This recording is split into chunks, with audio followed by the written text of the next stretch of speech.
There is a secret to the warrior arts, one that has nothing to do with training, nothing to do with fancy movements, and it is the willingness to trade lives with your enemy, to never fight for anything you would not die for.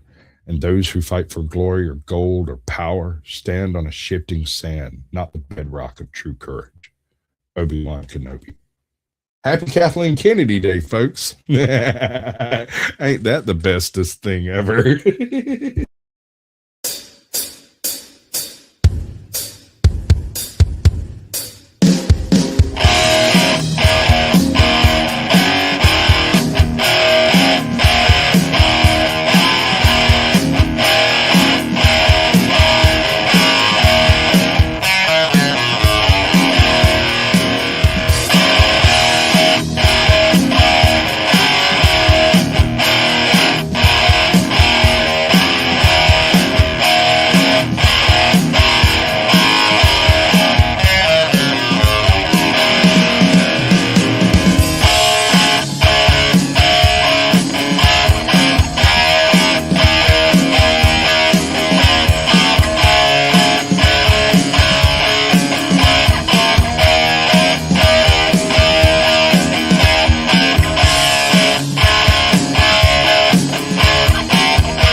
From high atop the battlements of Castle Curmudgeon, where you will never find a more wretched hive of scum and villainy.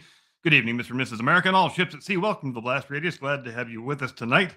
And since this is the part of the program where we traditionally talk about the worst people in the world, it is only fitting that we should open with a momentous bit of news out of the entertainment world, where, after what feels like several years of persistent rumors and whispers and innuendos regarding her impending departure, our long national nightmare is over, and Kathy Kennedy is finally, mercifully, well and truly gone as the CEO of Disney Star Wars.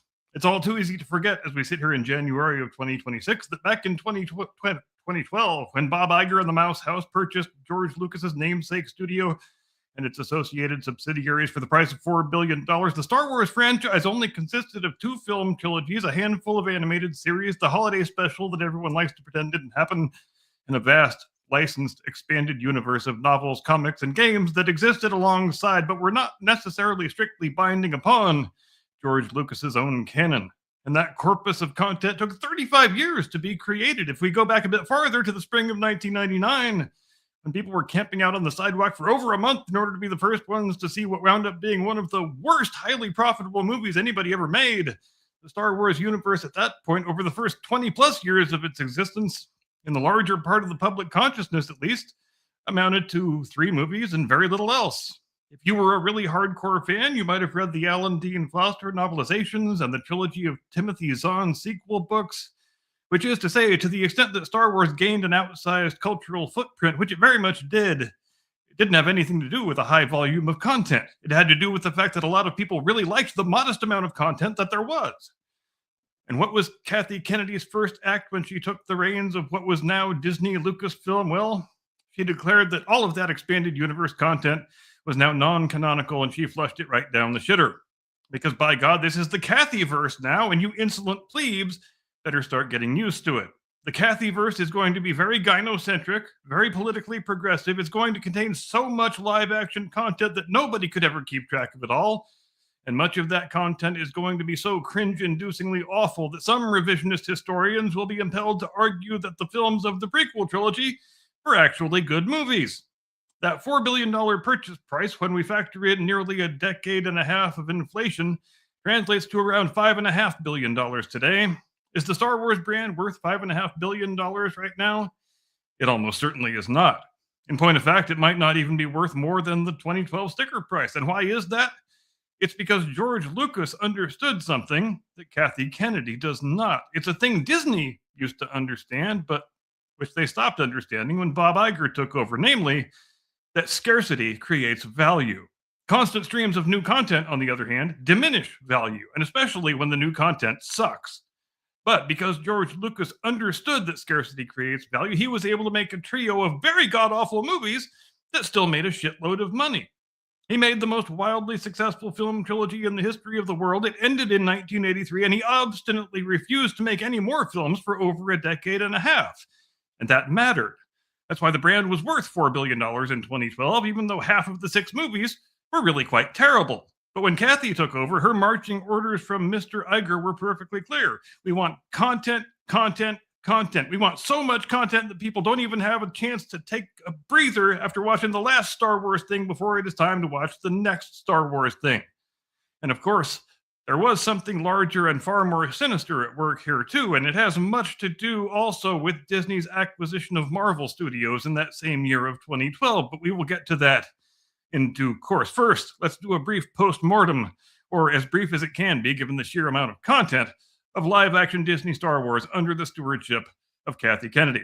Concomitant with the announcement that the expanded universe was being tossed in the rubbish bin came the announcement that we are making a brand new trilogy of films that will pick up the story where we left off back in 1983. And it's going to be great, guys, because we are getting the band back together. Luke, Han, Leia, Chewie, R2, 3PO, the whole gang that you know and love. Will they be on screen together at the same time? Well, that's not important right now. The important thing is December 2015, make your plans now. It is going to be the best thing ever. And what did we get in December of 2015? Episode 7, The Force Awakens. Were there a lot of red flags about what was to come after? Yes, there were. Were most people willing to overlook those warning signs and red flags and give the benefit of the doubt? Yes, they were. And your humble correspondent was one of those people. I wasn't necessarily averse to a female protagonist.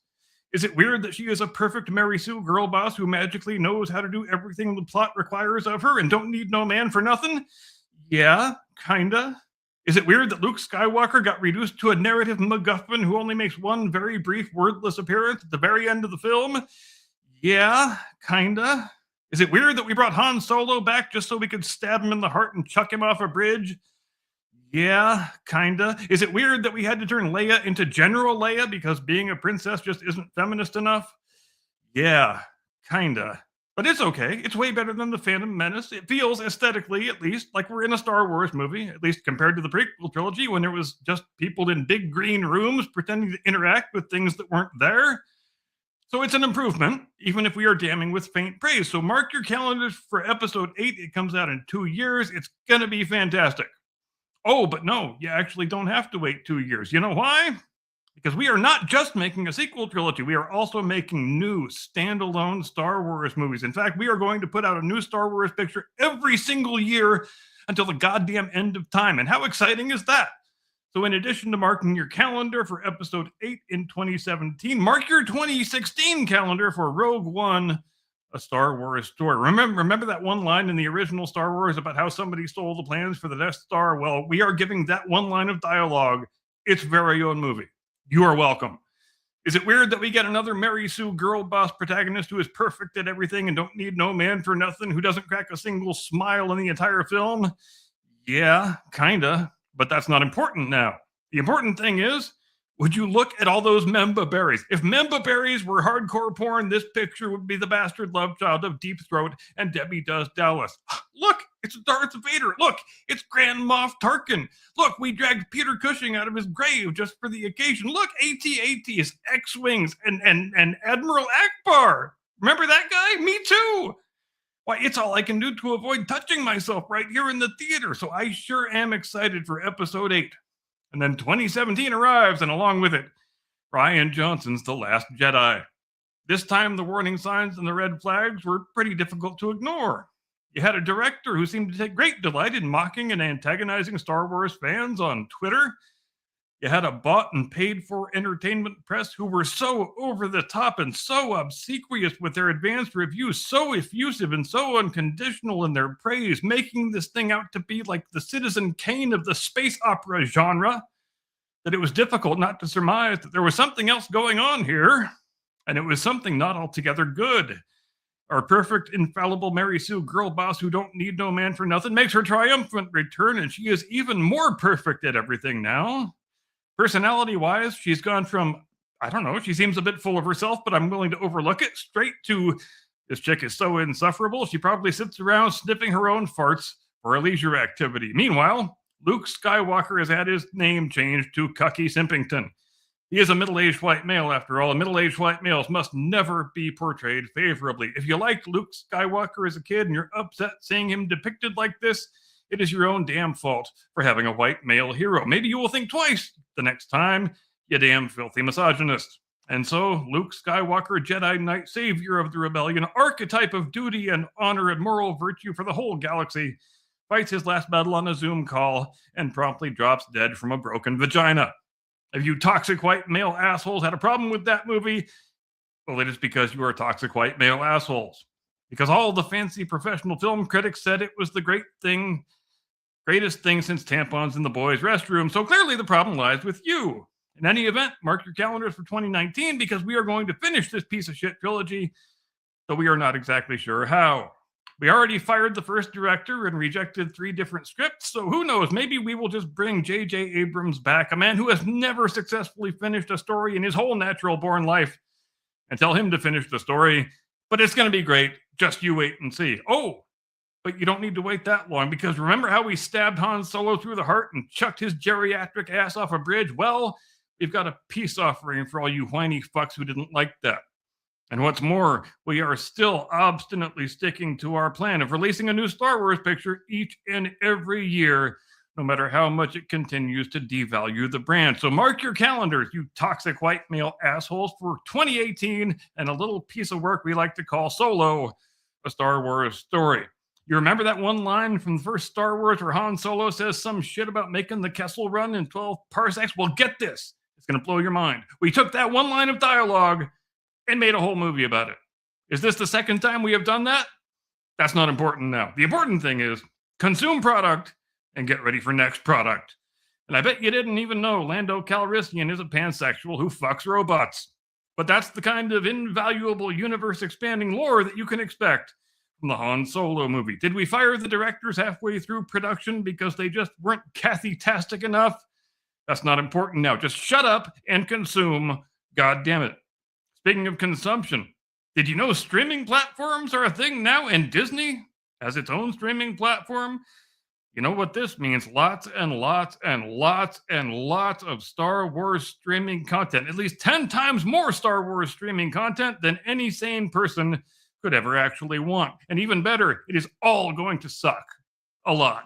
Except for the first season of The Mandalorian. Somehow, improbably, against all the odds, that's actually going to be pretty good.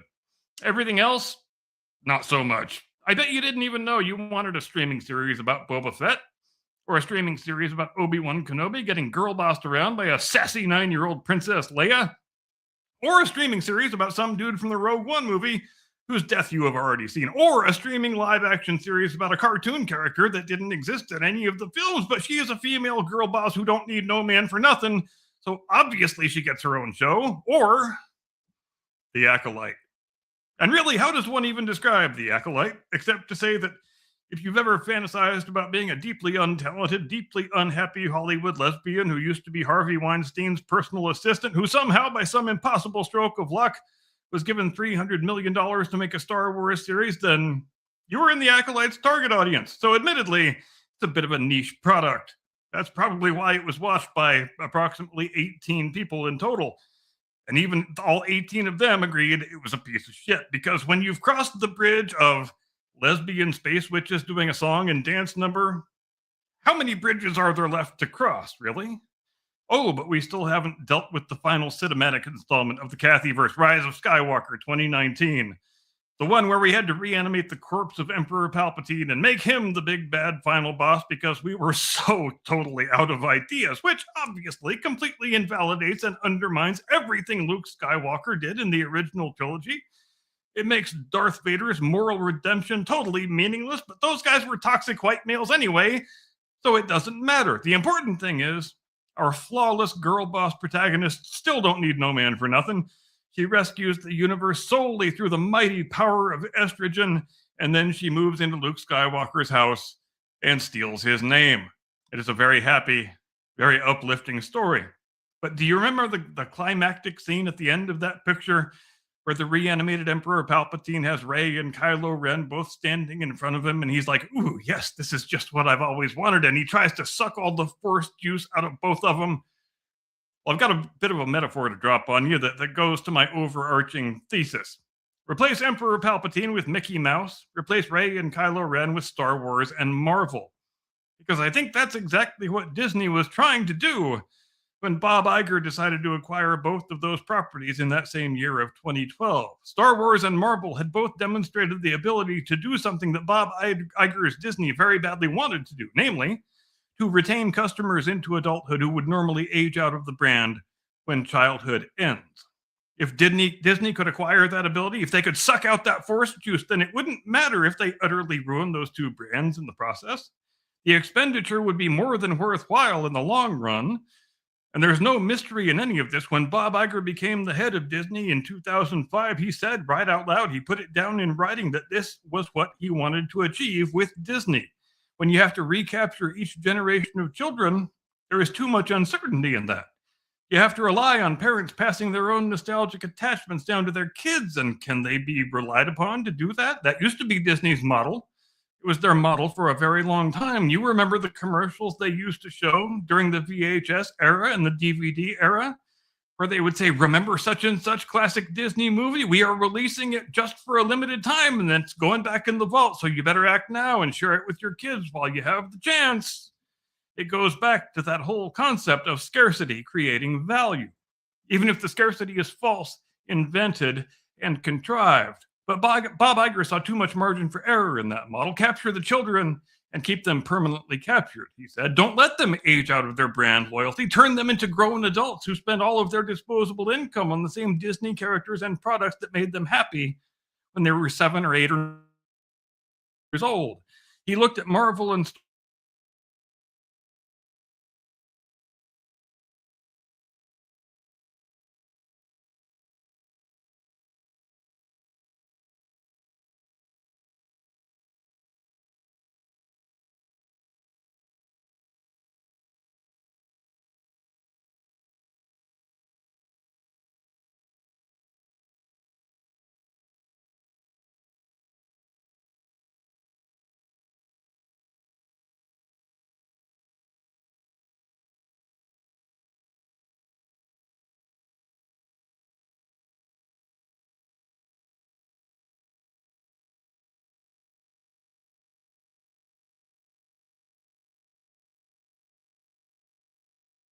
I apologize, ladies and gentlemen. We'll get right back to that in just a moment and see what we've got in our future. First of all, I want to make a few points. He's absolutely right on every single aspect, with one exception.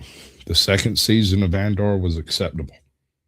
In fact, it went very far to pull the trash out of the fire for the first season of Andor.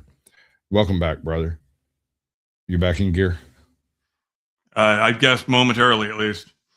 Okay. I thought it was me. I've been having internet problems all day. Give me 2 seconds. I'll get your cue.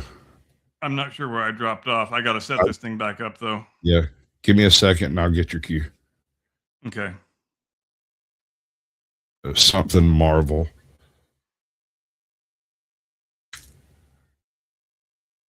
That was going so well too. It was. Okay, the same products that make them so happy spend all their disposable income on the same products that made them so happy. They were 7, 8, 9 years. Okay, let me right. find it. Right.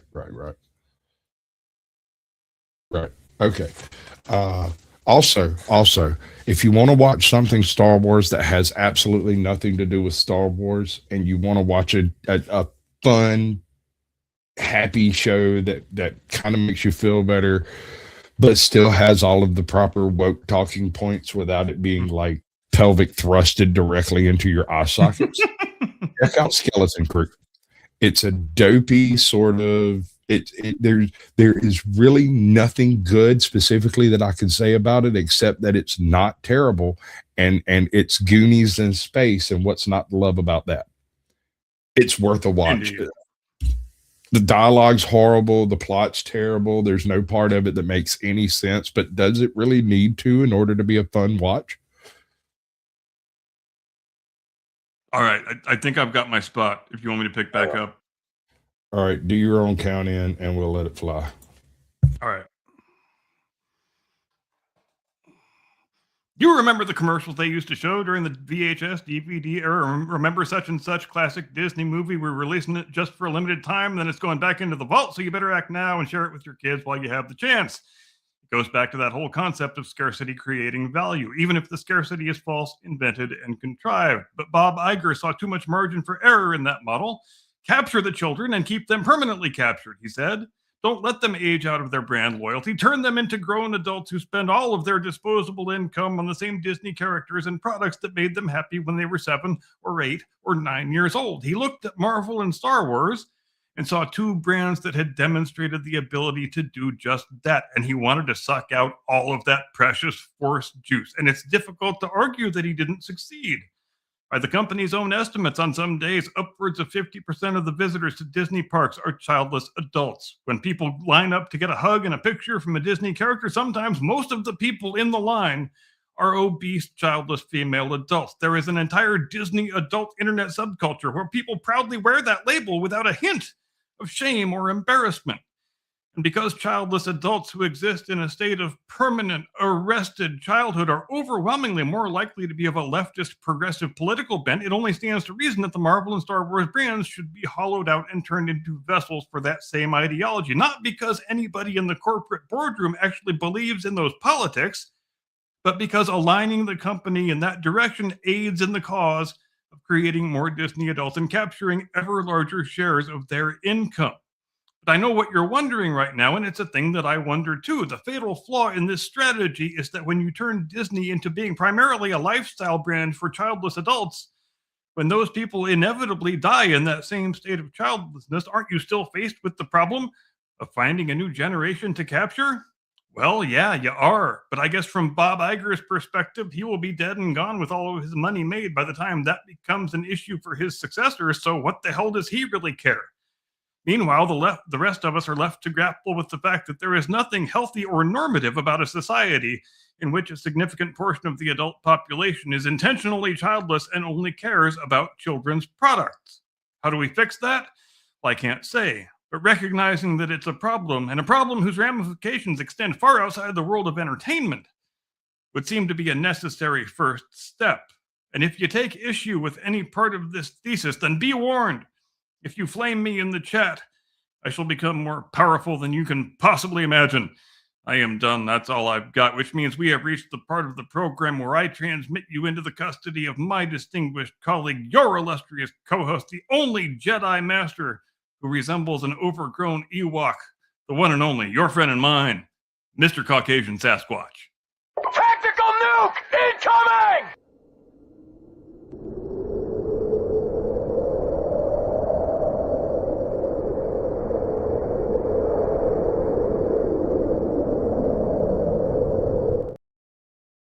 Good evening, ladies and gentlemen. Welcome to the Blast Radius. For tonight, we are going to delve deeply into all things Star Wars and what a wonderful beginning this could possibly be. Am I especially looking forward to it? Yes. Do I have a whole lot of hope for the future? Dave Filoni's not terrible. He did an excellent first season of The Mandalorian until, Disney got involved, and the next thing you know, it went into straight trash. Although they had an excellent casting choice for their trash. How far down this rabbit hole you want to go, brother? All the way to the goddamn bottom. Yeah, I think Filoni is a wild card. I don't think we have any way of predicting how it's going to go with him. But I would submit that it's probably encouraging that he's only running the creative side and not the business side. They've got some new woman running the business side, and hopefully she won't be. Yeah, I don't know. And how is that dynamic even going to work? Who is going to have the final editorial review as far as final say goes? I guess that's all open to finding out what happens. But Kathy is gone, and that is the crucially important thing. And now we have two Star Wars holidays on the calendar. We have May the 4th and January the 15th, which is Ding Dong the Witch is Dead Day. Yeah, I would say we should play the song, but I know we will catch a copyright strike because I say that from experience. Right. It's Kathleen Kennedy Day, and I want it celebrated till the end of time as such, the day she left Lucasfilm. All right, it's more important than Juneteenth. God damn it! It is definitely significant. But it's significant remains to be seen. All of this is in the future. Remember, there were at least 10 Star Wars products on the boilerplate when she stepped down. So, what's going to happen to those? No idea. I assume enough of her influence is already in place, like that the scripts, the financing, the casting, all of that stuff has already probably been through the ringer, and we're going to have to deal with at least a few more properties coming out that are directly tied to her oversight. And the biggest question that has to be asked is, to what extent is the brand already irretrievably ruined to the point where it can't possibly recover its previous level of prestige, no matter how well Dave Filoni does? And that's another thing that's impossible to answer, probably. I propose you look at the first season of Mandalorian for possibilities. Granted, and yes, it is an entirely derivative thing, but what Dave Filoni did with it was do what Disney and Marvel and Star Wars has been doing for 15 years, but he nailed it where they missed it. He took the baby, what was the name? The Lost Wolf was Lone Wolf and Pup series out of freaking the mid 80s. There was this series. It's basically what would happen if Kurosawa filmed a happy-go-lucky samurai carrying around a baby, and he put it in Star Wars, and then did each of the classic Kurosawa films all the way through the season, and it worked. Yeah, and it was good. It was really good. I would go so far as to say the first season of The Mandalorian was the best Star Wars product since Return of the Jedi, and that's saying something. Right, but, and the very moment Kathleen Kennedy and Disney stuck their little fingers in that pie, it went screwy. Yeah, and she just couldn't leave it well enough alone. And you're right that there was a lot of Kurosawa in there, and Kurosawa influences, when they are done right, can be really good. You can copy paste Kurosawa onto all manner of different things and make it work if you actually know what you're doing. But if you don't know what you're doing, then there's just as big a likelihood that you might make a fool of yourself, as we've talked about recently with some of the other god-awful movies we have discussed and reviewed. Absolutely. I'm going to call attention to a specific episode of The Mandalorian. I'm not sure exactly where it falls in the series, but it's the one where he goes to the Shotka farm with the shrimps, and he fights a group of like rogue commandos that have gotten a hold to an AT-AT, right? Yeah, I remember it. That is the story of George and the Dragon. It is exactly beat for beat. They discover a dragon in the hinterlands and go forth and hunt it down and kill it. It happens to be an AT-AT, and there happens to be like rogue commandos and shit running it, a pirate group or whatever.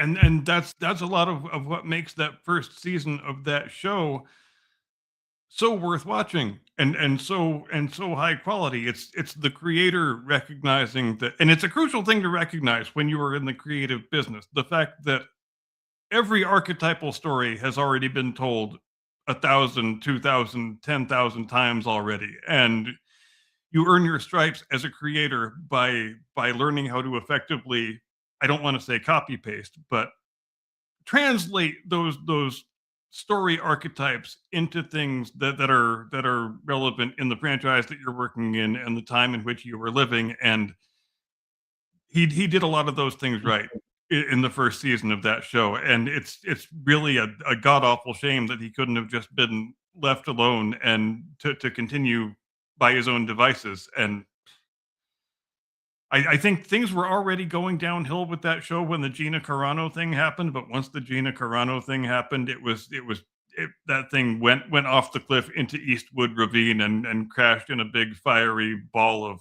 fieriness. And my instinct is that the movie they're currently making is not going to do all that well. I don't think it's going to do as well as they want it to do. I don't think it's going to do as well as they probably are trying to convince themselves it might, because I think Star Wars is to a large extent currently a ruined brand, and they have a lot of work to do in order to recoup anything resembling the prestige that the brand had 13 or 14 years ago when George first sold it. Would you agree with that? Yes, they've tainted an awful lot of the core values of Star Wars, and the power of friendship is great and everything, but if you're not being friendly while doing it, it's not friendship. Yeah. So, and I don't go ahead. And I don't think anybody is necessarily opposed in principle to female protagonists or strong female characters. And I go back to the Gina Carano example. Gina Carano, the actress and the character she was portraying, she should have been right absolutely in the wheelhouse of left feminist progressives. She is a strong, powerful woman who can kick the ass of 95% of the men on the face of the planet. She is also perfectly in touch with her femininity and not remotely unattractive. She is the archetype of exactly what you're looking for, but she expresses one opinion that is not necessarily 100% sanguine with what Kathy Kennedy thinks, and she has gone off the reservation, voted off the island within a matter of moments. And that's, I think, that did more to lose the Star Wars franchise goodwill with the fans than probably any other single thing in her tenure, including The Last Jedi. I want to call attention to a totally different property in a totally different universe that has nothing to do with any of this, but is an excellent example of utilizing the girl boss format without crippling the capabilities of the show. If anyone's watched The Expanse, one of the best sci-fi series that's been made in the past 20 years, this includes some of Galactica and Serenity, Firefly, but an excellent series. There is a character in this series named Bobby Draper. She is a Mars Marine who has been trained to be an absolute freaking unit.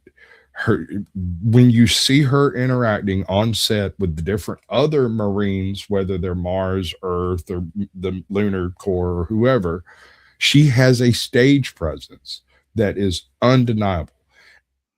Part of that comes down to the fact that that woman was in a gym every single day that she was shooting. She put on something like 25 pounds of muscle for that role. When you go back and see her in some of her earlier and her later films, she is quite an effeminate female, slight and gentle. She's not 6'7". Now, I'm pretty sure she wore lifts in the show, but what I'm speaking towards is the depiction of a strong female character that doesn't feel forced and artificial. She felt real. She felt like you could walk down to the convenience store over here, walk in and see a Marine standing in front of you that looked just like Bobby Draper, and then she would drop off 5 of the guys in that place with very little effort, and then turn around and do quite a feminine role in some of her later pictures. I think she was Hawkeye's like stepdaughter or whatever the hell that is that's chasing him around after a while. I think she's the same chick that played that role. Correct me if I'm wrong, Chad. I know you will. I'm just saying that type of character, the Rey character, the Mary Sue girl boss who don't need no man for nothing and doesn't have to train and spends 5 minutes with some esoteric bit of Jedi material and then learns absolutely everything there is to know about the entire Jedi universe through a little meditation and lightsaber playing and some communing with her very, very emo boyfriend. They're definitely soulmates. I mean, they're attached through the Force. Isn't that what we're all looking for in life? Someone who's attached to us at our soul, someone to complete us, and they are opposite sides of the same coin. That's one thing they did get done fairly well without too many problems. The issue comes around when you've got emo boys over here going absolutely superficial on everything. And then you turn around and you have Rey over here who's even more superficial than the Sith. And that makes no sense. There's no hero there. In fact, I would argue that Emo Boy Toy was more of a hero than Rey because he actually defied his entire backstory in order to become part of the, fight for good. That wasn't her. That was him. Am I talking to a bunch of snack pack chuckers?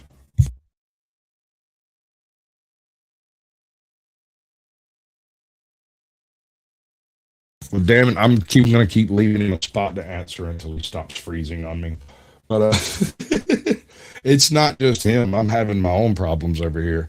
You can see it in the YouTube. It's fruiting all up. Screw it. I'll look like a bloated Rob Zombie. Why not? I wonder if y'all can even hear me. How bad is it?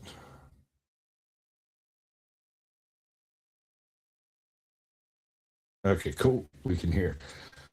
That's something. I guess I could go up to Avatar and that might help a little bit, but I don't know what else to do. That's probably as much his internet as it is mine. Okay, cool. All right, in that case. So here we are. We're on the cusp of a brand new era of Disney Star Wars. This will also have ramifications with Marvel, any other property attached to Disney. You ever watched Raising Arizona?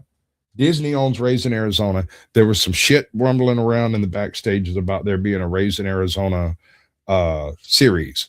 And I'm thinking, how do you recreate that chemistry in a series? That's impossible. It's impossible, man. You're going to try to cast someone other than Nick Cage in that role, you're out. There's no way. That won't work. There's also been some discussion of Amazon picking up doing some a new Firefly series that is almost completely unrelated to Firefly. I don't necessarily have a problem with that. It depends on how the property is handled. They haven't got a really good track record, but I think maybe in this case, it's been so long since Fireflies had anything that anything would do better than nothing. And I still believe that franchise has some really solid legs under it.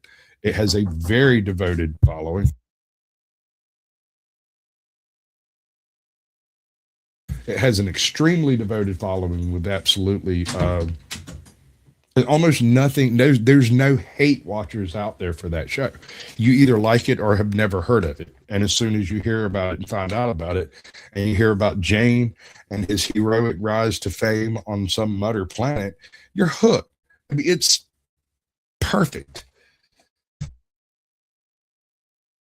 So I'm hopeful. I have hopes that they will abbreviate some of their scheduling. Let's say a series a year and a movie every other year or every 3 years, perhaps. And just do that. Also, I say we enact the wheels, right?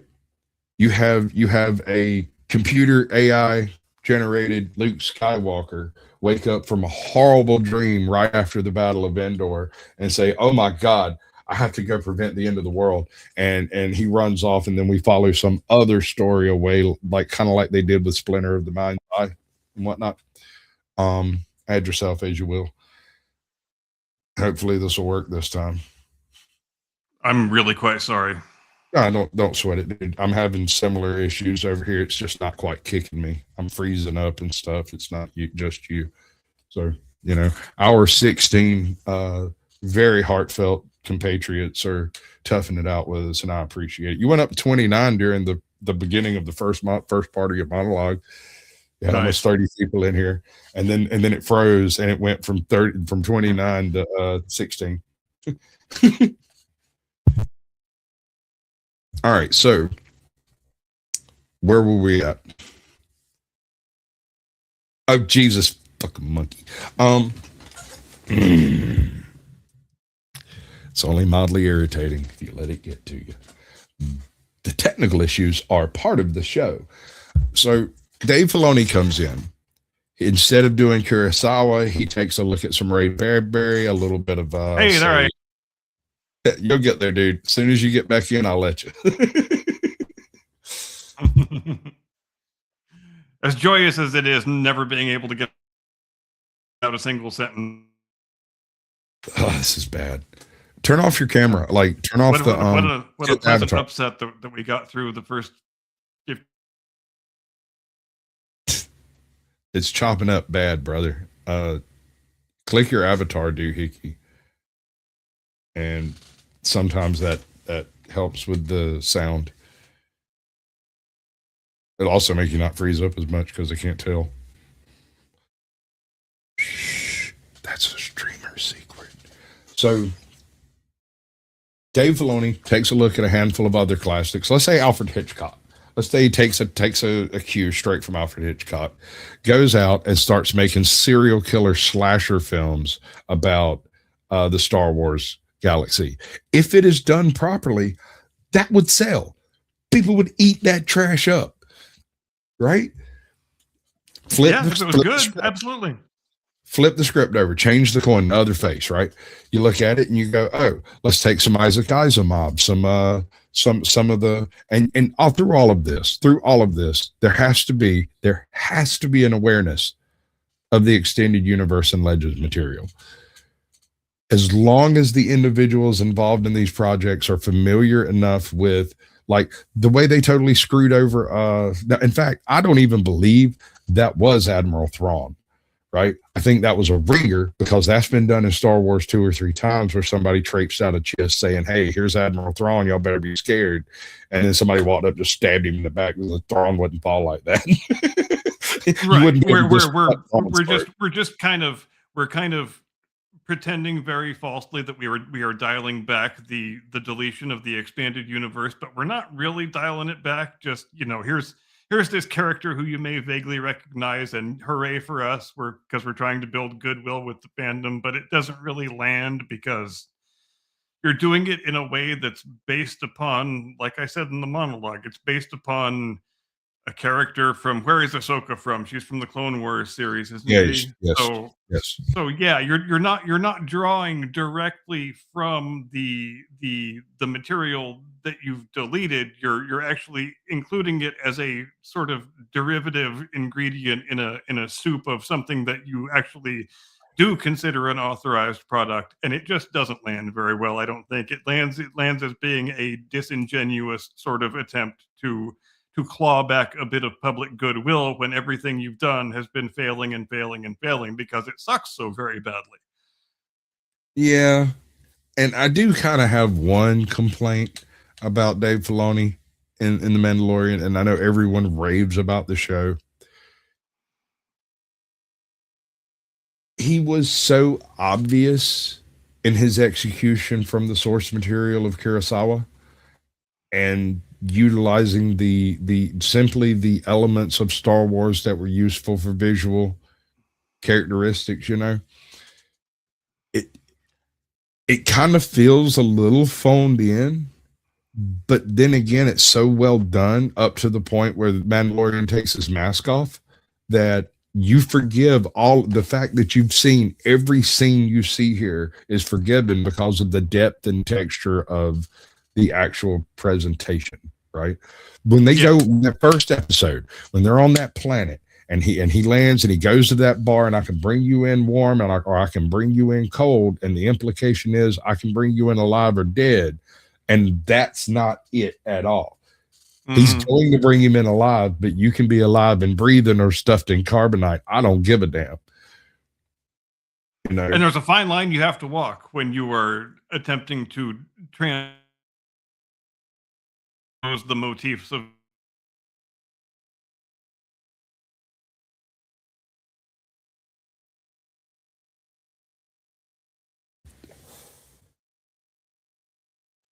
Becoming difficult. But in Filoni's defense, I would say that he was at least less on the nose with it than Zack Snyder was when he made the diverse Magnificent Seven in space that we were talking about last week. Hold on, bro. Like, after watching that show and realizing that it is a much better movie muted, I did exactly what I said to do and stuck it on as like just over there. And I want you to know the two grandbabies in there sat and stared at that TV like 80% of the first movie without any sound coming out of it. They were perfectly fine with it. And when I started the second movie, I turned the sound on and they hid behind the couch to play together rather than sit in front of the TV where they could hear it. And I came in and muted it and they were right back in front of the TV playing, doing what they were doing. So it's very beautiful. Oh, speaking of grandbabies, since you brought it up, I don't think I've mentioned yet that I am finally at long last going to be a grandfather on the 2nd of August if the schedule holds. Congratulations, my brother. Perhaps our Thank you children very much indeed. play together in the streets one day. And if not, perhaps they can riot against each other or something. Indeed. And that's what really matters. Apparently, you know. I have a dream. Maybe one day they can get run over while trying to interfere with federal law enforcement operations. Allegedly. Allegedly. So, what do you think?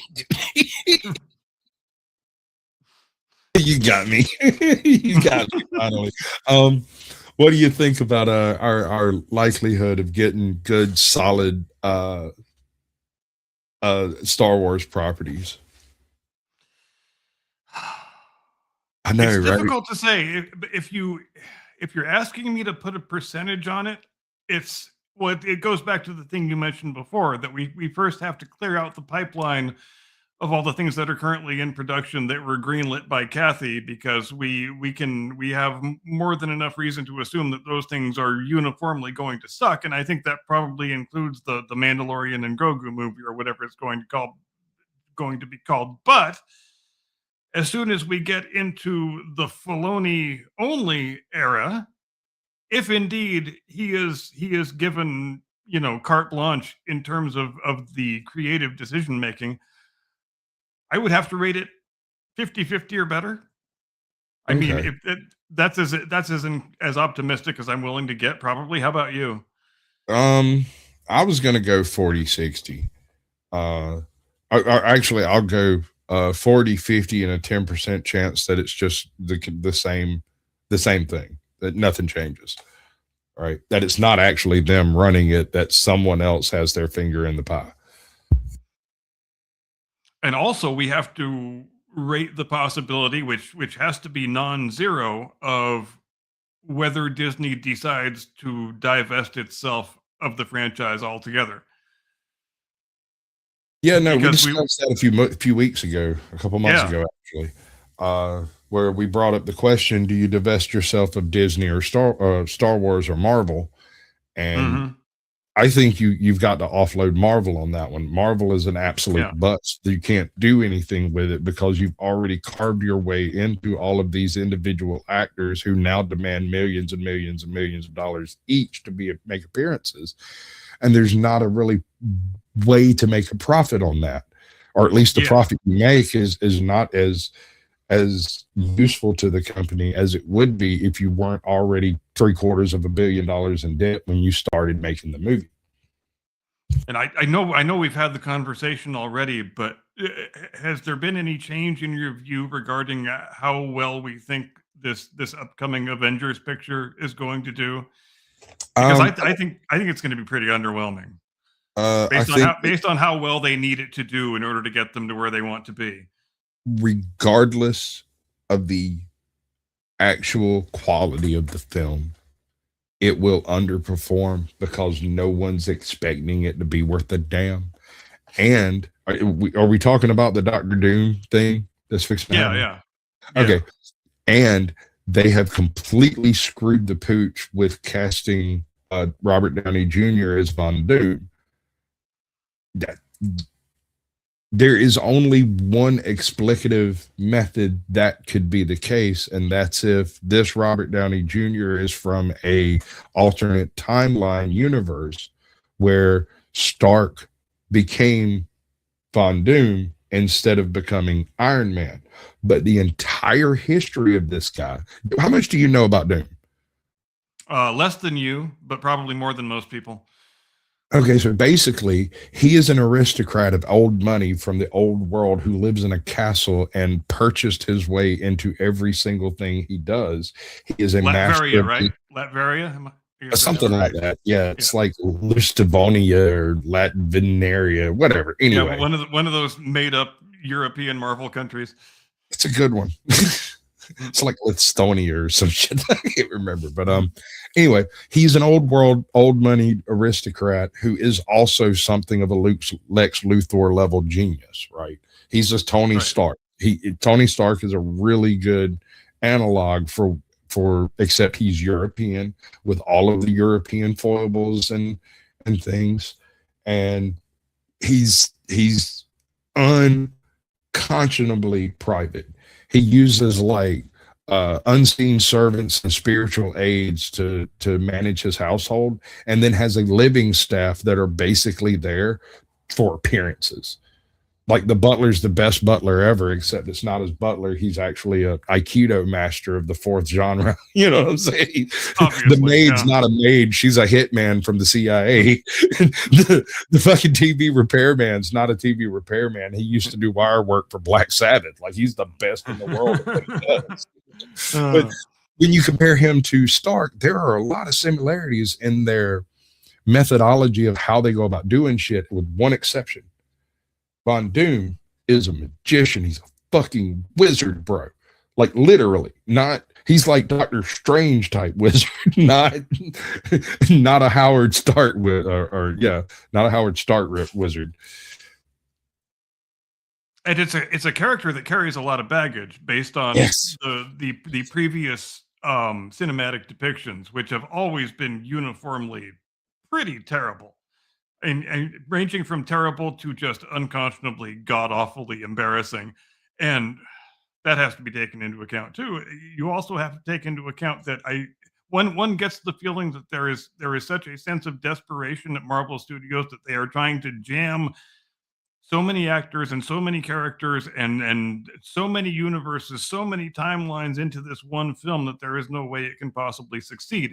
One gets the impression that they are just hurling handfuls of crap against the wall, trying to get anything to stick in order to recover some of the prestige that the franchise had up until 2019. And I don't think there's any way that can be done. The only way you can claw back, well, let's face it, movies in general are never going to be cinematically, theatrically what they were until 2019. For a variety of reasons, that world is well and truly gone.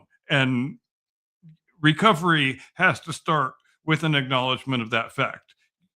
I would be surprised if there is $1 billion theatrical movie ever again. No matter who you put in it, no matter what movie it is, no matter what it's about, I just think that world is gone. And I don't think you can cast and spend your way out of that. No, I think that's already been done. This is the result of doing that thing. In fact, they went so far as to take the Red Witch, Scarlet, right? Scarlet Witch. She was a fairly mainstream actor, but she was nowhere near what she is now as far as her revenue stream is concerned. And so they basically created her entire career from an already decent career, right? Yeah. Disney has propped up that entire thing. The chick that played Phoenix as well. I can't Sophie remember. Turner. Yeah. Now, don't get me wrong. She is a great actress in her genres where she's great. She is great. Okay. She deserves every bit of accolade she gets. She is not Laura Lara Croft. Croft. And I want you to go look at the 3 images of the 3 Laura Crofts, and you'll notice that cup size drops with each image. Yeah, and that's something that we need to talk about in terms of the, you know, the girl bossery of current day Hollywood. And it goes back, I would submit, all the way to casting Daisy Ridley to play the female girl boss protagonist in the Star Wars sequel trilogy. It's like they intentionally cast a girl with no tits and no ass just so that she wouldn't be subject to the dreaded male gaze.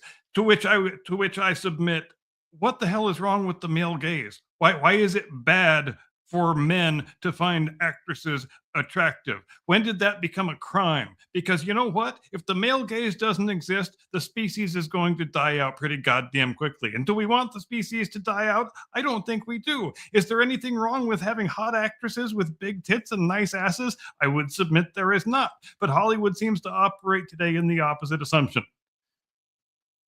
I agree. I don't have an answer for this. All I can think of is the lesbians in charge of Star Wars casting really don't like sexy women. They prefer business women. You know who I think would be their perfect person? Married with Children, the neighbor chick. They would cast Marcy for every role, everywhere, all the time, and just change her outfit and her hair. Yeah, it's like there seems to be almost an instinctual presumption that you cannot be a credible girl boss character if you are someone who men find attractive. And that's a completely mistaken assumption, because those are the best kind of women. I go back to Gina Carano. She might be a bit of an extreme example, but she is not an unattractive woman, and she could kick my ass in under 7 seconds. And I think that's fantastic. And that's the sort of thing that Hollywood should be celebrating. But she got voted off Woke Island, man. Just one tweet that didn't land quite right for Kathy, and she was freaking gone. Beep, bop, boop. She put it in the wrong slot. If she'd have stuck it in a comment, it would have been fine. If she'd tweeted it out, it would have been no problem. But she stuck it in her gender slot. Beep, bop, boop. Because her employer required her to list her pronouns. And so quite rightly, she made fun and mocked the entire thing, as any normal person should do. But that was a bridge too far. That was a dastardly, unconscionable crime against the tenets of wokesterism, and that just can't be allowed to go on. We've got to get rid of you if you do that. And there was a similar controversy. Just go ahead.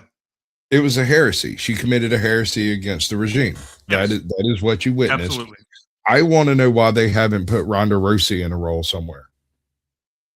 If you want a girl boss that can whip the shit out of 90% of the men on the earth, who's attractive and can do the thing, fucking give her lines, put her in roles where it works. You know, don't try to shoehorn her into a Mary Sue role, because she's not a Mary Sue. She can do the things you want them to do. Let her do it.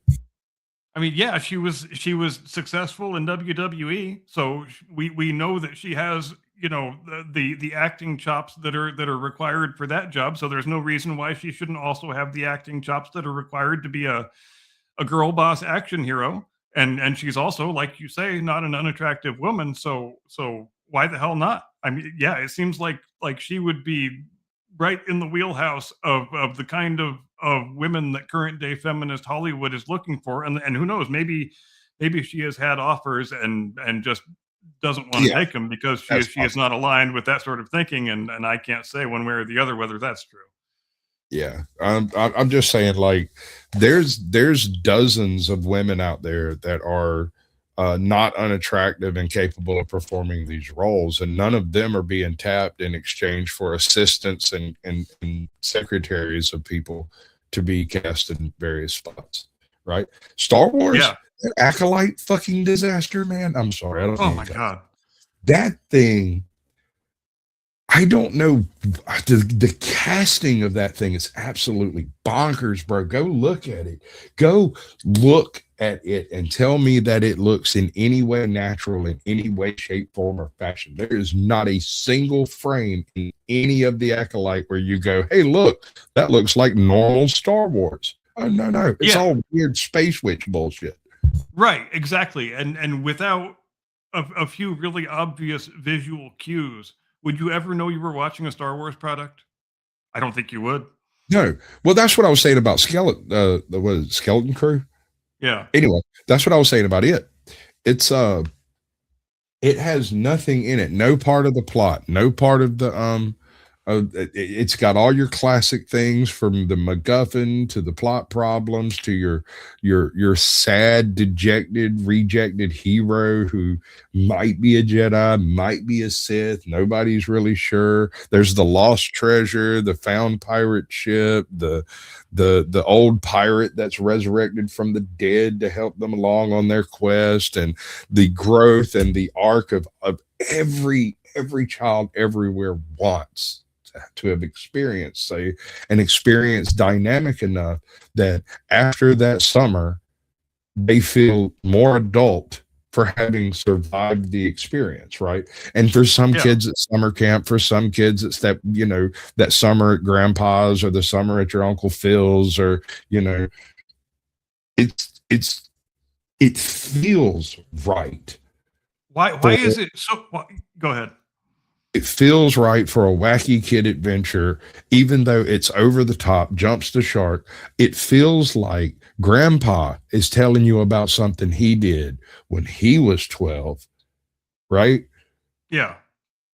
You can't really trust the narrator. And so it has this flavor to it that is obviously this isn't real, but at the same time, something like this must happen, right? Yeah, and there seems to be currently almost a hard and fast prohibition in those same two properties we've been talking about, Marvel and Star Wars, that says female characters cannot have character arcs. They cannot have formative experiences. They cannot experience. They can't learn things, especially not from a man. They can't encounter any sort of difficulties. They can never fail on any level at anything. They have to start out being perfect at everything, and the whole story of the narrative is the whole world realizing how perfect they have always been. And that's exactly what the Star Wars sequel trilogy was. Right. We meet Rey, and she is already perfect at everything and knows how to do things that she would never know how to do based on her background and her residence and Actually, education. let's talk about Go that. ahead. Her background, bro. Her background. All right. So Luke is the son of a moisture farmer who didn't approve of his father's decisions and has a pretty good suspicion that he's not dead, which is the reason why he accepts Luke in the first place, because what the fuck would Bader say if he showed up and I turned his kid away? What do you, how do you, the best bet is to keep him here, safe, well fed, give him some blue milk, and let him run the Anchorhead and the speeder every now and then, right? Okay, let's turn the page. Rey. Yeah. Rey is a totally different thing. She was abandoned on a desert planet and has scraped her survival out of the very sands of a war-torn, crashed out, completely junked society through the blood, sweat, and tears of her own effort from the time she was a child. Wait, what? And What? with Luke, the narrative finds a way to explain why he has the skills that he has in terms of piloting vehicles and so on and so forth. We don't get any of that with Rey. She just magically knows how to fly the Millennium Falcon because she does, because she's an Better than amazing Han. magical girl boss. Better than Han or Chewie or Lando or anyone else who's flown it. XR-717 or Yeah. whatever that bitch's name was. And she magically knows how to fix the hyperdrive by bypassing the compressor. I I'll believe it was. I'll let that one go. That one I'll let go. This is a person who survived on a desert planet through the blood, sweat, and tears of her ability to rip shit apart. And I can let go her happening to know some tidbit about a very esoteric bit of StarCraft, right? Fine. I can get over that. What I can't get over is the 2-week training program that left her bending fucking steel at will. I don't, there's no throughput there. There's no way. And then, of course, worst of all, she can defeat a fully trained Jedi in single combat the first time she picks up a lightsaber through the magic of vaginas. Well, awesome. I mean, if she had a like some video game armor on, it might have made a little sense, you know. If a nip slip had happened and he lost it, he got distracted, you know. I see something like that. To be quite honest, I don't see it. It's not there really, and I'm just gonna give up on my fucking camera. This whole thing has just been an absolute debacle. Anyway, Skeleton Crew, if you're going to watch Andor, watch both seasons. Don't just stop at the end of the first one because it's absolutely horrible. It ends on a terrible note. Nothing makes any sense. None of this has anything to do with anything anywhere, and it's just a big expose on how terrible people are terrible. ... Season 2 takes all of the disparate elements of the first season that have been led floating in the freaking wind like turds and sews all but a couple of them back together into a narrative that makes some level of sense in reference of the source material and ending with Rogue One.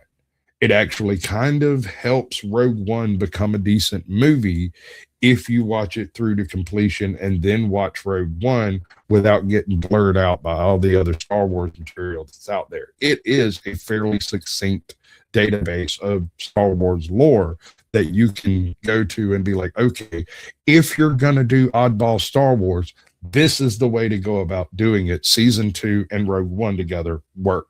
That first season, I don't even know what that was about. I have no idea.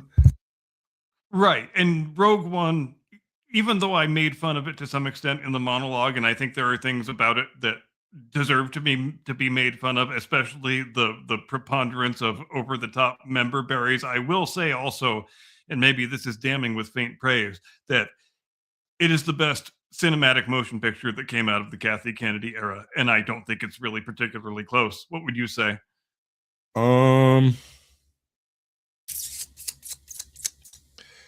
me think on that for a few minutes, because as far as the full pictures go, it's Star Wars, yes. Yes. I kind of like Solo a little bit, because you got to remember it kind of happened early in Kathleen Kennedy's tenure, and so I was kind of open to it. Was like, hey, maybe it'll be like I said with Skeleton Crew, maybe it'll be a fun romp of a movie. It's about something nobody knows nothing about. I mean, no one's really written about that particular fucking slot. So yeah, there were some things about Solo that I liked, but I think it's painfully obvious that they changed directors halfway through and reshot much of the picture just so that Ron Howard could get his name on the credits instead of Lord and Miller. And I think if she had just kept her hands off of the thing and let them make the picture they wanted to make, it might have been pretty good. It might have been the best movie in the Kathyverse, but I think she decided that they were making it more comedic than she was comfortable with, and they were unwilling to change what they were doing to satisfy her diktats, and so they said, you're going to have to just fire us if it's going to be like that. And so she just fired him, and then they brought in Ron Howard, and we got the picture that like the Paul Bettany character. he wasn't even in the movie that Lord and Miller were making. He was Right. added after the fact when they brought in Ron Howard, and it would be interesting to see a cut, if any such rough cut exists, of what that movie might have looked like when it was still the version that Lord and Miller were halfway through making before they got voted off woke island and tossed out of the Cathyverse. But yeah, I think there were elements of that movie that were pretty good, and I would even go so far as to say that the kid that they hired to play Han Solo Was wasn't decent. terrible. Yeah, he was wasn't decent. terrible. Although I want to point out, there's a guy out there who is the spitting image of Han Solo. Even has the freaking scar. It's in a different spot, but it's on his chin. It's close enough for government work. He sounds like him. He went and did a casting call for this role, and they turned him down. And from what I understand, allegedly, this is what I heard and read, was he was too much like the original. I don't understand what that means or why you would use that as an excuse, but there was a lot of Kathleen Kennedy dipping into the barrel in her early tenure. And when it Sure became does seem that way. when it became evident that signing a contract with Disney to do a movie does not mean you will get to do that movie. It only means that you will be able to work for that movie until they get rid of you and hire someone else to put on the freaking cast, right? And I know. And there is an entire graveyard in Kathy Kennedy's backyard of either projects that were announced and never started or completed, and projects where she changed directors midstream or fired the director or rejected scripts. I would still like to see what episode 9 would have looked like when Colin Trevorrow was writing and directing it. It would have been a hell of a lot better movie than the episode 9 we got. Granted, that's not saying much because it's such a terrible movie in every way, but one would also be interested to know what she found so objectionable about him and his script, because that guy spent like a year and a half doing pre-production on that picture. He wrote the entire script. It was greenlit. They were going to go into production. Somehow, some way, some reason, she fires his ass. And that's inexplicably bizarre behavior on the part of a studio head when your own personal hubris has such a negative effect on the final product that your studio puts out. And shit, what was that, 6-7 years ago now, and she still managed to hang on? But I think it was The Acolyte that might have put the whole thing over the top. I think she was a dead woman walking after that thing saw the light of day, personally. Well, yes, but keep in mind, Skeleton Crew, which I actually enjoyed watching quite a bit, and I know a lot of people who really liked it. It didn't do anything because no one watched it. It didn't pick up a fan following until almost 8 weeks after it had released, and it was released if I understand it right, it was released straight to Disney. I mean, not even like Disney Plus. It was just straight to the freaking streaming service. I woke up one morning and there was an entire freaking season of Skeleton Crew. And I looked at my wife and I was like, you want to give Disney one more chance? We watched the whole freaking thing in a sitting. We ordered pizza. Yeah. We never left the freaking couch. And you said it right there. Should we give it one more chance? It goes back to one of the things I was saying in the monologue, that there has been such a constant cavalcade of content after content after content after content that it all becomes a blur, and watching the next thing becomes more of a chore than anything else. It's not something you want to do. It's like, oh my God, there's another fucking new Star Wars thing coming out. Jesus Christ. It's a risk. It's a risk. Every time you watch one of these shows, you have the fear of what they've done with Luke Skywalker, that or actually, no, Luke Skywalker, they were gentle with. Thrawn, I don't know what they got against blue guys, but that was ridiculous. Why does he have to have a beer gut? I can even get over that. I mean, although in the lore, Thrawn was a military. To make the equivalency, army, right? Mm-hmm. He was the tantamount military commander. He was just as fucking useful on the ground in a squad of 12 people as he is commanding an entire Starfleet and ground command. He was so intuitive in his capabilities that his perfect example. Hold on, back up. This is better. There is a situation. They get Han Solo. They got him. They got him with one of the gravitational puller things, the space tractor doohickey, and he's screwed. Nothing he can do would get loose with this. Chewie looks at him and says, "We need to do a crazy Ivan." Han says, "Absolutely. I'm going to go flip the script. You hit the button. We're getting the hell out of here." Luke's like, "What the hell is going on?" Thrawn has no idea Luke's around. No clue. He's just after the Millennium Falcon, more as an esoteric bit of history and art than anything else, because it's famous. He doesn't even know who's flying the damn thing. Maybe he assumes it's Han, but it might be any number of other people who have flown it in the past 30 years. So we don't know. So we're going to take it. We're going to take it apart, look at it, see what's going on with it, right? Han Solo flips the Millennium Falcon, flies straight at the gravitational thing, and breaks contact by using the thrusters in combination with the gravitational pull in order to overpower the thing. Thrawn turns and looks at his second in command and says, "Admiral Paleon, who is in charge of that particular gravitational tool?" He says, "Mr. Robert over here, step this way." And they walk over and they find this guy. And this dude is straight from the Executor. This guy served Vader. He stands up, salutes, and stands there and he says, "How long have you been trained on this machine?" 18 months, sir. How long have you been working this job? Almost 2 years, although I did spend quite a bit of time as a floor jockey for a while. Yes, sir.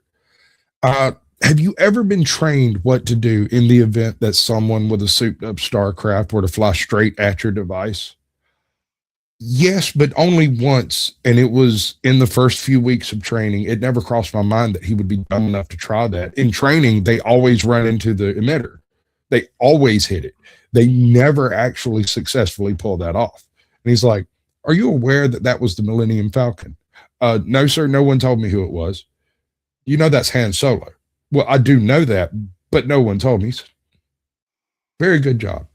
Excellent job. You were able to cut the power before it damaged our ship, allowing us to chase Han Solo further. We live to fight another day."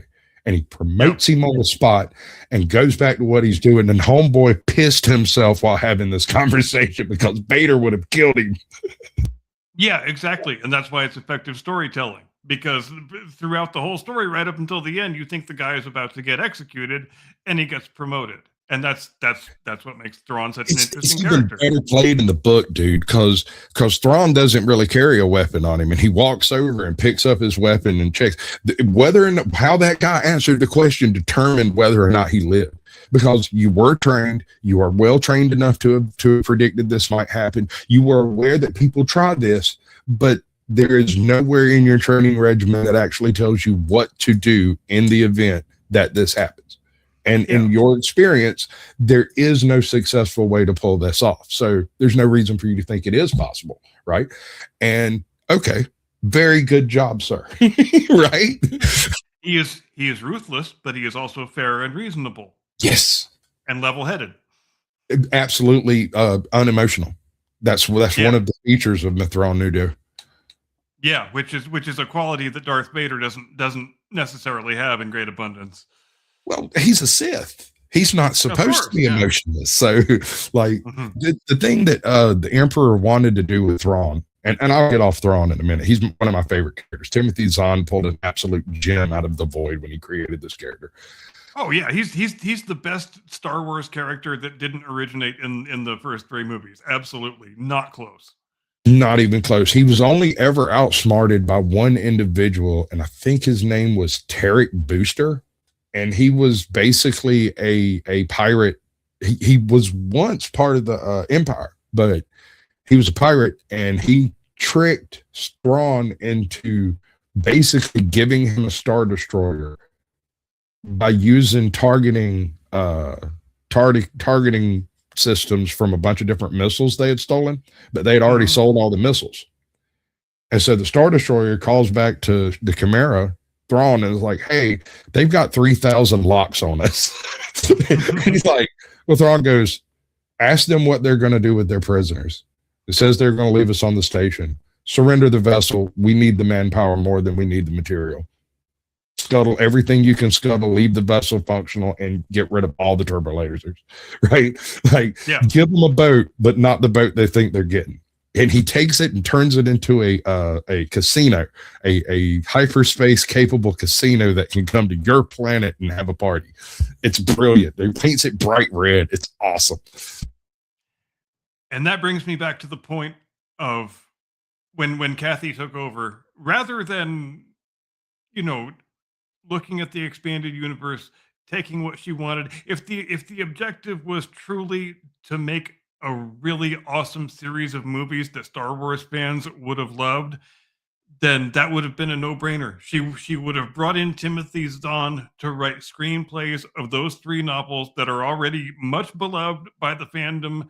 Everybody would have been over the moon excited about it. The movies probably would have been really great, but no, she, out of her own personal hubris and desire for dictatorial control, she said, nope, all of that expanded universe shit goes directly in the toilet, and I'm pressing the flush handle because, damn it, this is going to be the Kathyverse. Everything we put out is going to be a direct result of me, people I hired, things I approved. That is the way this is going to be. And quality does not factor into my thinking even a little bit, even though I have never had any sort of a creative job before, even though I used to be the chick who gets Steven Spielberg's coffee and somehow managed to wrangle myself an associate producer's credit on Star Wars and Indiana Jones and what have you. And man, and I feel so bad for George that he chose her for that role, because it comes back to George. He was the one that picked her, and what a mistake that was, which I'm certain that he rues to this very day. I kind of think that his hand may have been forced in that somehow. It's possible. Bob Iger feels like the man to blame to me. He feels guilty. I can't prove it. I have no evidence whatsoever. It's just my autism points straight at him and says, he did it. He did it. I don't know how. I don't know by what mechanism, but I think I think so. And while I'm hopeful, I'm eternally hopeful for Star Wars. There's so much fertile ground there. It's such a well-established property, and it has so many fans. If we can string, or if they can string together a Mandalorian, a Skeleton Crew, an Andor, that would be good enough for the next couple of years. What I'm afraid of is what's her name? Elwyn Brennan is going to step in and kick Dave Filoni's nuts and out of his body and stick them in her purse and hold on to the purse strings really tight. But I have faith that Dave Filoni has been in the business long enough to be able to accomplish miracles with virtually nothing, because he will find people who care about the product and care about the franchise and care about the things. And as you can see with the first season of Mandalorian, if the people care about it, they do well.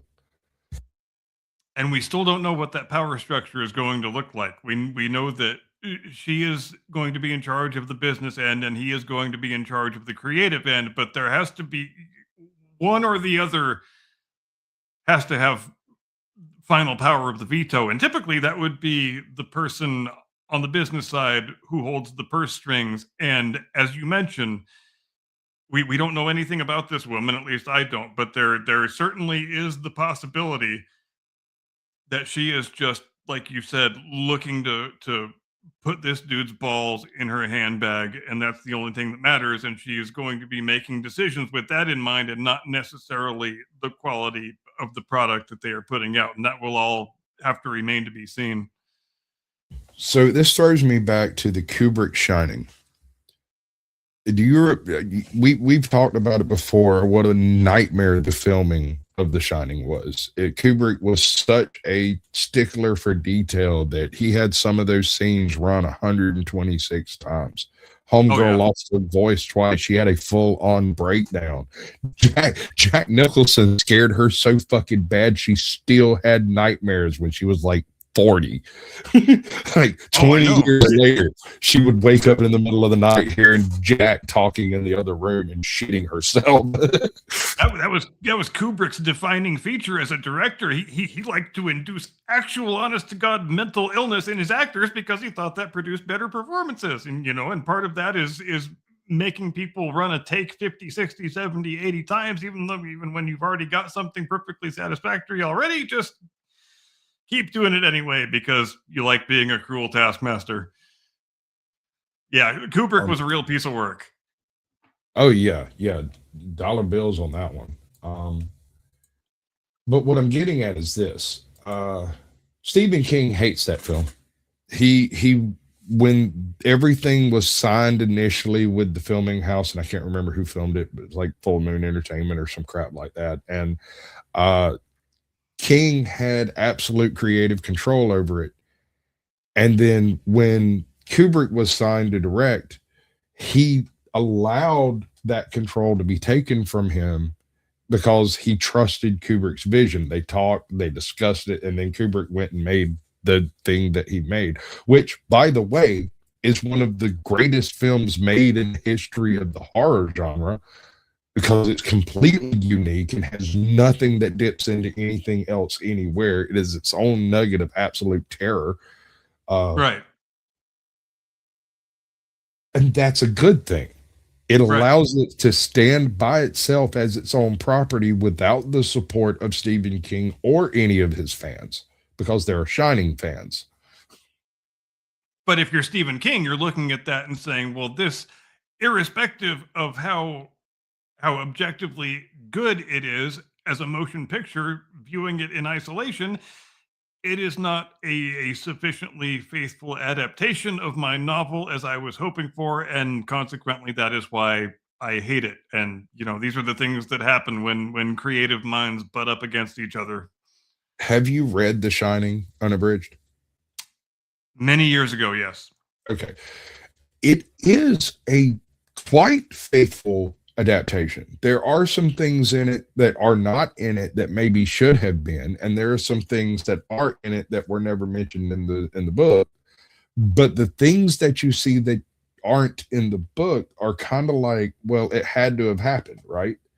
Right. There's no way you get to the following scene in the book without this scene having taken place.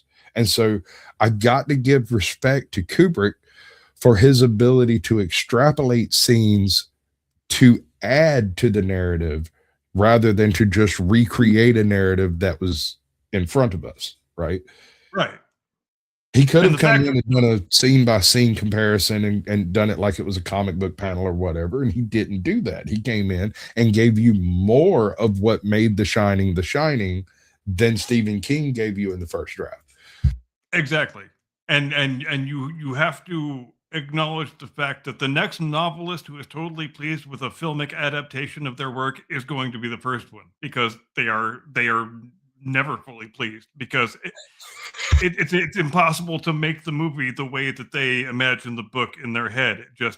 It can't be done. And that's unless the novelist is the one who writes the screenplay, and that pretty rarely happens. Even then, bro. Even then. The novelists create. They generally don't rehash, right? So if you give they don't have any of the same constraints that a filmmaker does. If you give a novelist the ability to adapt his own film, he's going to add crap to it because he's still creating. It's his property, and he doesn't think there's anything wrong with adding stuff, right? And the film is going to be 17 hours long. Exactly. And here's the thing. I think we need to change our views on films.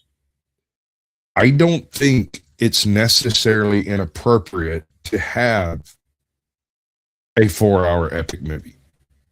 given the modern streaming platforms that we're utilizing and functioning on, these things can happen and make sense and be continuous without having to have the built-in breaks and stuff. I mean, Yeah. obviously for like theater productions, you limit that to around, 90 minutes, 2 hours, and just kind of, oh, we've gone over. My bad.